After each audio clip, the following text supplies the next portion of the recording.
There is one sentence, just one, that when you finally say it, when you finally mean it, when it rises from somewhere so deep inside you that it no longer sounds like a question or a plea or a negotiation, it will change everything. Not because it is magic, not because it contains some hidden power that words alone can carry, but because the person saying it has finally become someone the narcissist in their life never prepared for, someone they never accounted for, someone they spent years dismantling, piece by piece, layer by layer, identity by identity, and failed. That sentence is coming. But first, you need to understand something that no one may have ever told you clearly enough, honestly enough, or with enough respect for what you have actually been through. Because what happened to you was not a bad relationship. What happened to you was not a communication problem. What happened to you was not a personality clash or a rough patch or two people who simply were not compatible. What happened to you was a systematic, calculated, and often deeply unconscious erosion of your sense of self by someone who needed to destroy you in order to feel whole. And if that sentence just made your chest tighten, if something in you just exhaled in recognition, then stay with me because everything you are about to hear was written for you. If this kind of content speaks to something you have been searching for, real psychological truth, not platitudes, not toxic positivity, not empty affirmations, then right now, before we go any further, subscribe to this channel. Because what we do here is dismantle the lies that narcissistic abuse plants inside of you, and we replace them with clarity. Hit that subscribe button and turn on notifications because the conversations happening here are the ones that will actually change how you see yourself and how you move through the world. Now let us begin with what a narcissist actually fears, because this is where most people get it wrong. Most people think a narcissist fears exposure. They think if they just tell enough people, if they just document enough incidents, if they just say the right thing in the right moment in front of the right audience, the narcissist will crumble. Most people think the narcissist fears anger. They think that if they finally raise their voice, if they finally stop being so accommodating, if they finally push back with the same ferocity they have been absorbing, the narcissist will back down. And some people, the ones who have been in the deepest stages of the relationship, the ones who have been worn down to something unrecognizable, they think the narcissist fears losing them. They have been conditioned to believe that their value lies in how desperately the narcissist keeps pulling them back. But here is what actually keeps a narcissist awake at night. Here is what causes them to escalate when things feel too calm. Here is the thing they cannot control, cannot weaponize, cannot redirect or reframe or gaslight into submission. What a narcissist fears at the most cellular level of their psychology is someone who no longer needs them to define reality, someone who no longer requires their validation to know what is true. Someone who has rebuilt an internal compass so solid, so rooted, so impervious to manipulation that no amount of charm or rage or manufactured chaos can throw it off course. What a narcissist fears is someone who is genuinely, completely, irreversibly done. Not angry done, not hurt done, not I will leave but come back done. Done in the way that a door closes and the sound of it does not echo. Done in the way that silence is not absence, but presence. The presence of someone who has finally chosen themselves so completely that there is simply no longer any space for the narcissist to occupy. To understand why that kind of person terrifies a narcissist, you have to understand what a narcissist actually is. And I do not mean the pop psychology caricature, the loud, arrogant, obviously selfish person who brags constantly and takes up all the oxygen in the room. Some narcissists look like that. Many do not. Many narcissists are soft-spoken. Many narcissists are charming, attentive, occasionally generous, and deeply skilled at making you feel like the most important person in the world until you are not. Many narcissists present as the victim in every story, the wounded soul who just needs someone to finally love them correctly. Many narcissists look like the person you fell in love with, the person you trusted, the person you built your life around. What ties them all together, what makes every flavor of narcissism recognizable once you know what to look for, is this: an inability to tolerate the full humanity of another person, a fundamental incapacity to see you as a whole, complex, autonomous individual with needs and feelings and boundaries that matter, independently of how those needs and feelings and boundaries serve or threaten them. You were never a person to them. You were a function. And when you stopped functioning the way they needed you to function, they did not grieve you. They punished you. And if you are sitting with that right now, if something in you is pushing back because surely that cannot be true of the person you loved, let me ask you something. When did they celebrate your success without making it about themselves? When did they sit with your pain without redirecting the conversation to their own? When did they hear your boundary and honor it? Not because they agreed with it, not because they understood it, but simply because it was yours and that was enough. I am not asking these questions to wound you. I am asking them because I need you to see clearly. Because clarity is not cruelty. Clarity is the beginning of survival. The architecture of narcissistic control is not built overnight. It begins with mirroring. In the early stages of the relationship, the narcissist becomes whoever you need them to be. They reflect your values back at you. They share your interests. They understand your wounds in a way that feels almost supernatural.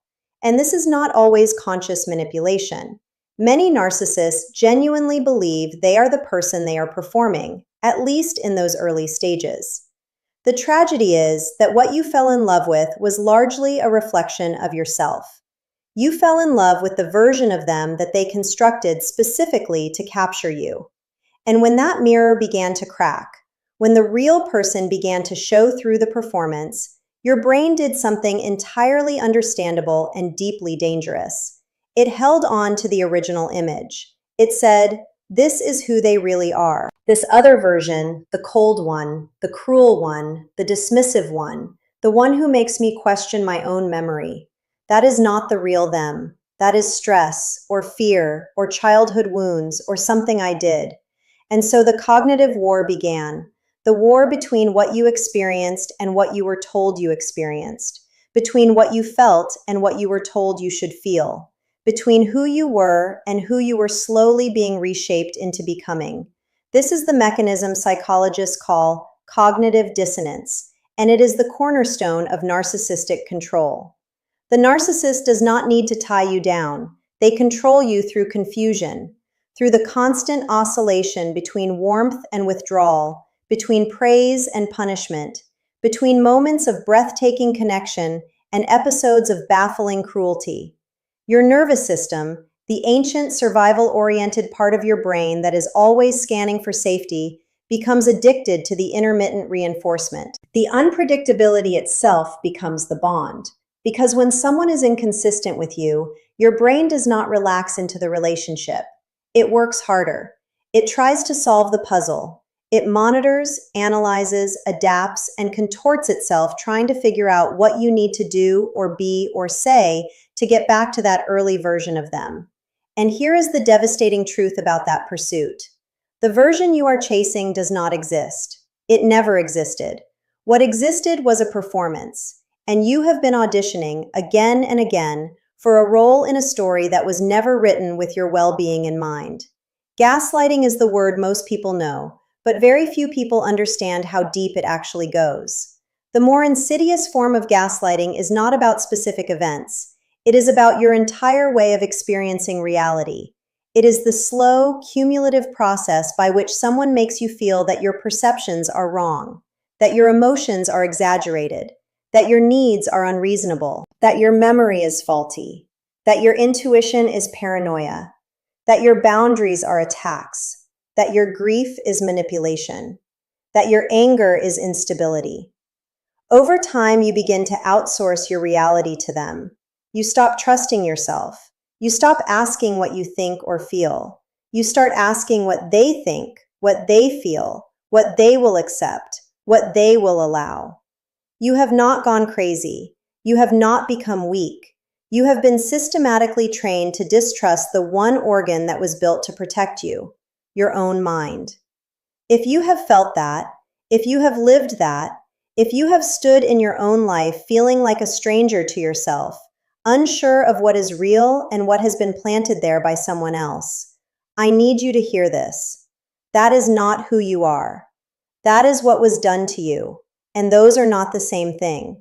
There is something in psychology called trauma bonding, and it is one of the most misunderstood phenomena in the entire field of relational psychology. Trauma bonding is a neurobiological process.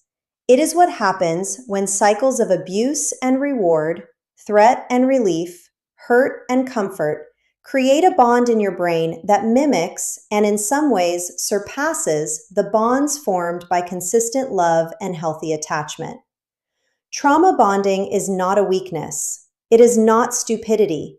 It is not low self-esteem. It is your brain doing exactly what brains do in response to certain patterns of intermittent reinforcement. The research is clear. The bond is real. The chemistry is real. The love is real, even if the person you gave it to was not capable of receiving it or returning it with integrity. And this is critical because so many survivors of narcissistic abuse are consumed by self-blame. They ask themselves why they stayed, why they went back, why they defended someone who was hurting them. The answer is not that something is wrong with you. The answer is that something very precise happened to your nervous system. And understanding that is not an excuse. It is a foundation. It is the first brick in the wall you are going to build between yourself and everything that tried to erase you. This channel exists for that exact reason, to give you that foundation, brick by brick, with the kind of depth and honesty that actually transforms rather than just temporarily comforts. If you have not subscribed yet, do it now. Because the people who stay in this community are the ones who stop circling the same pain and start actually getting free. Subscribe, turn on notifications, and join the thousands of people who are using real psychological understanding to rebuild themselves from the inside out. Now, I want to talk about the moment of reclamation, because here is what eventually happens when you have been through enough. When you have done enough reading, enough therapy, enough late nights sitting alone with the truth of what was done to you.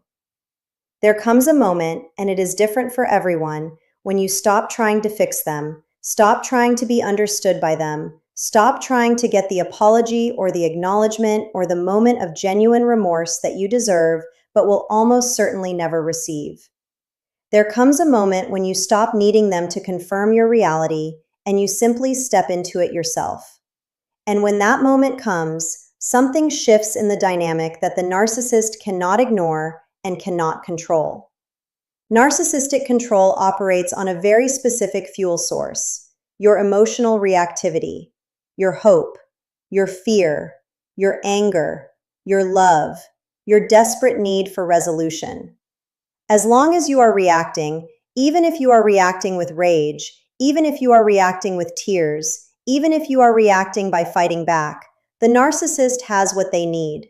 They have engagement. They have your energy. Your reaction, regardless of its form, is proof that they still matter to you. And mattering to you is the drug. It is the supply. It is the reason they keep escalating, keep provoking, keep returning after you have tried to leave. They are not coming back because they love you. They are coming back because you are still reacting.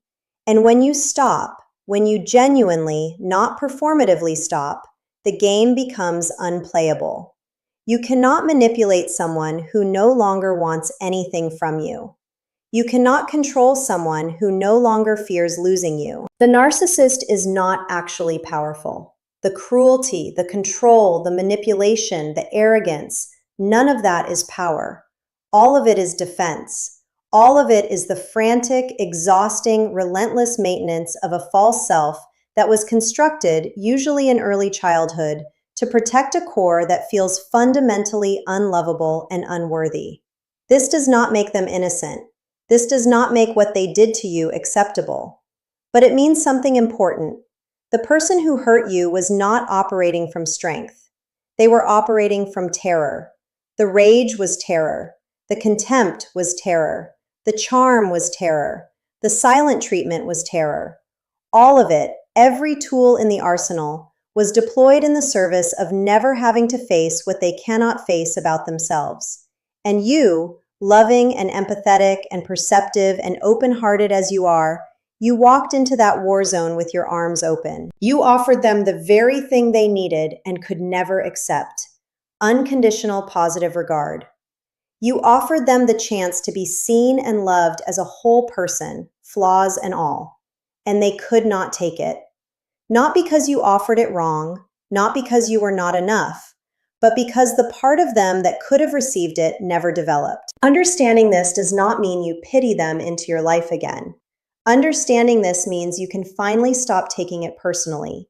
You can finally stop asking what you did wrong. You can finally stop looking at yourself through the distorted lens of someone who was incapable of seeing you clearly.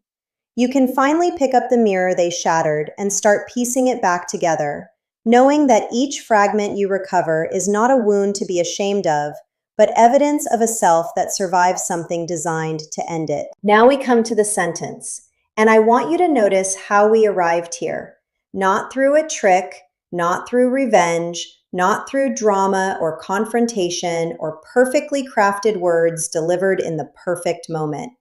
We arrived here through understanding, through truth, through the slow, painful, necessary process of seeing yourself and your situation with absolute clarity.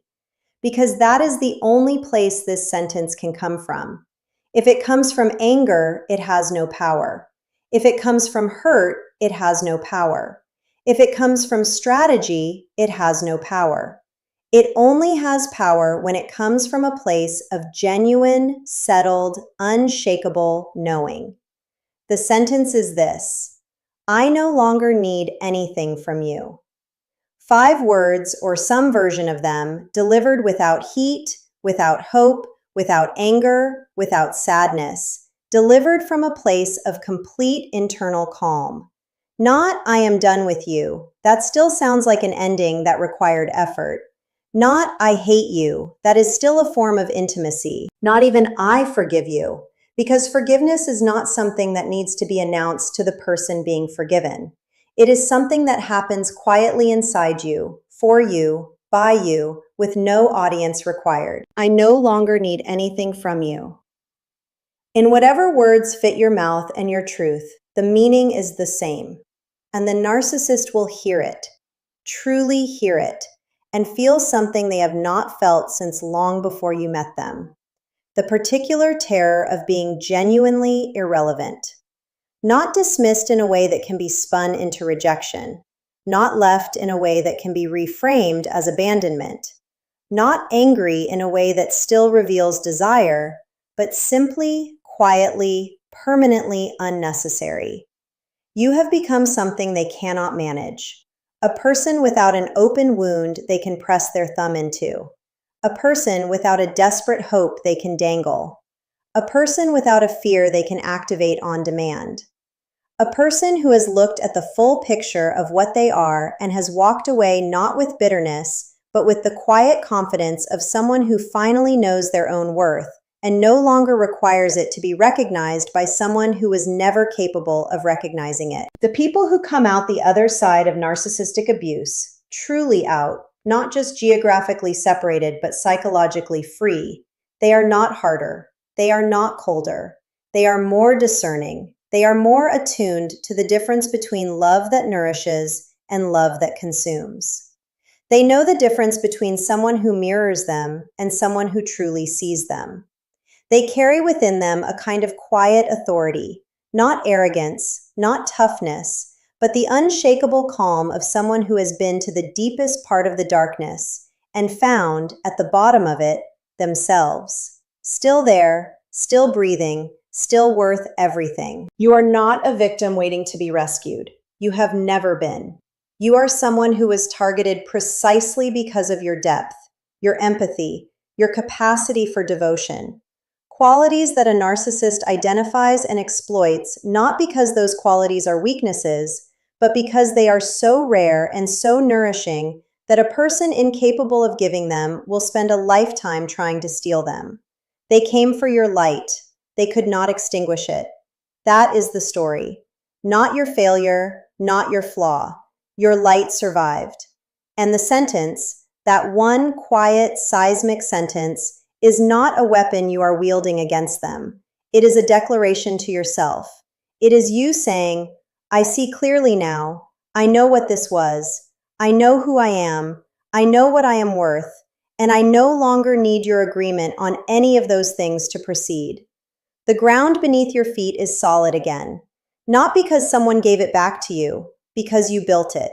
Plank by plank, truth by truth, choice by choice, morning by morning, when getting out of bed felt like an act of defiance, you built it. And it holds you now in a way that no one, nothing, no amount of charm or cruelty or manufactured chaos can take away. The narcissist in your story was looking for a mirror, someone to reflect back their greatness, absorb their shame, contain their darkness, and never require anything in return that might threaten the carefully constructed illusion of their superiority. They thought they found that in you. What they actually found was something far more dangerous to everything they had built. They found a real person. And real people, when they stop being afraid, when they stop doubting themselves, when they stop needing the narcissist to be the story they told themselves about who they fell in love with, real people are completely unmanageable. You are completely unmanageable now. You are the thing they never prepared for. You are the version of you that arrived on the other side of everything they threw at you, and you are standing in a light they have no access to, speaking in a language they never learned, the language of someone who no longer needs anything from them. Not validation, not love, not apology, not closure, not the last word. Just nothing. Beautiful, sovereign, terrifying nothing. That is the sentence, and you